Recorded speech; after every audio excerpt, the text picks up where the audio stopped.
बाजेले चाहिँ कसरी हेर्नु भएको छ। स्वर्ग भन्दा कम छैन हाम्रो प्युठान है। Wow nice. Hello guys, welcome to my another new vlog.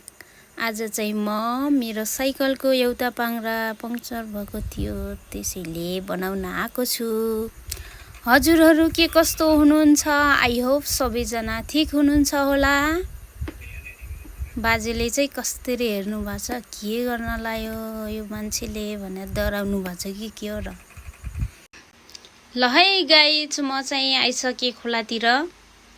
यसो चिसो हावा खाएर फ्रेस हुँ भनेर खोलातिर आएको छु आज। म चाहिँ एक्लै आएको, मेरो साथी आइनिन्, बेबी बिरामी परेर। यो चाहिँ प्रतीक्षालय हो। धेरैजना मान्छेहरू यहाँ बसेर चिसो हावा खान्छन् गर्मीको समयमा।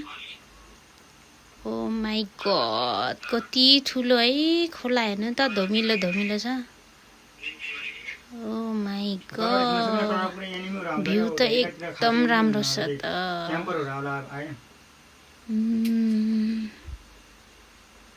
यो चाहिँ धारा हो।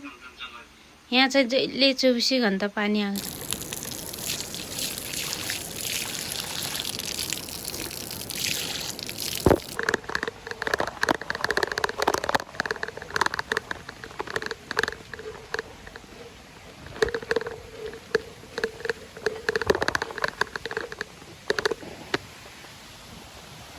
हेलो गाइस, म चाहिँ यहाँ हावा खान यता खोलातिर आएको। मेरो साथीको बेबी चाहिँ बिरामी भएको हुनाले आउन मानेनन्। सो म चाहिँ एक्लै आएको, हिँडेर आउन झ्याउ लाग्यो। अनि साइकल थियो मसँग, अनि साइकलमा चढेर आएको। एकदमै आनन्द, गर्मीको समयमा खोलाको छेउमा। यति चिसो हावा, हो माई गड।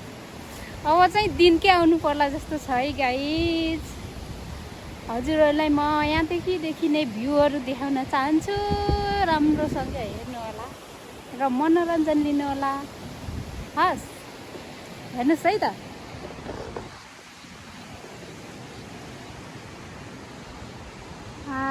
कस्तो राम्रो देखिरहेछ नि। अघि न म आउँदा चाहिँ पानी परिरहेको थियो नि, अनि केही छैन, निस्किहाल्छु, म गइहाल्छु साइकलमा भन्ने हिसाबले चाहिँ म निस्केको। अहिले चाहिँ पानी रोकिसकेको छ गाइस।